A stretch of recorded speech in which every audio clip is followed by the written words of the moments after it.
আব্দুল্লাহ সিদ্দিকী বলছি, নিষেধ সবাই করে, কিন্তু কথা হচ্ছে এখন শুনছে কোথায়। যেখানে দেখা গেল পর্দার সাথে না ঘোরাঘুরি করে তারা চলে যাচ্ছে, কোথায় মাঝের ধারে যে দাঁড়াচ্ছে, কোথাও রাস্তার ধারে ঘুরে বেড়াচ্ছে, কোথাও মার্কেটিং করছে। অ্যাকচুয়ালি এটা তো মার্কেটিং করার জায়গা না। আসসালামু আলাইকুম। ওয়ালাইকুম আসসালাম। আজকে তো শুক্রবার, অনেক মেয়ে ছেলেরা দাদা হুজুর পীরকের দরবারে বাউন্ডারির পাশে সব জিয়ারত করছে, এটা তো বেদাত। এখানে তো অনেক দরবারে বড় বড় সব চাচা জানা মুরিদ আছে, হুজুর তারা নিষেধ করেন, একমাত্র আপনি নিষেধ করছেন। বেদাত সম্পর্কে আপনি কি বলবেন?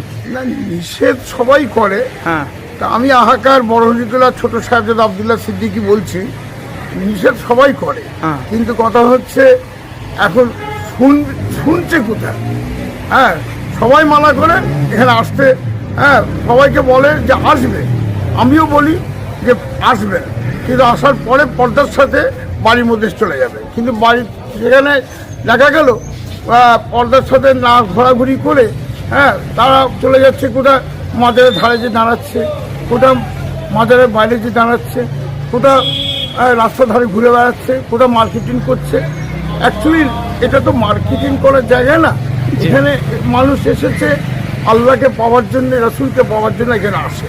আর তাছাড়া দাদা হুজুর কেবলা সারা জীবন যতদিন তিনি বেঁচে ছিলেন, আমি আমার দাদা হুজুর কেবলাকে দেখিনি, কিন্তু আমার আব্বা হুজুরের মুখ থেকে শুনেছি তিনার জমানাতে 10 বছরের পুরো মেয়ে ছেলে এখানে ঘোরাঘুরি করতে পারত না। আমার আব্বা হুজুর কেবলা অনেক দিন হলো গত হয়ে গেছেন, বড় হুজুর কেবলা রহমতুল্লাহ হুজুর, তিনার জমানায় 10 বছরের মেয়ে ছেলে এখানে ঘোরাঘুরি করতে পারত না।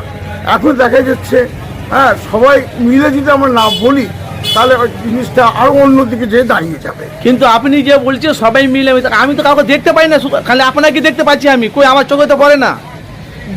মানা সবাই করে, কিন্তু আমার চোখে সবাই করে, কিন্তু আমি একটু প্রকাশন মানা করি রাস্তায় দাঁড়িয়ে।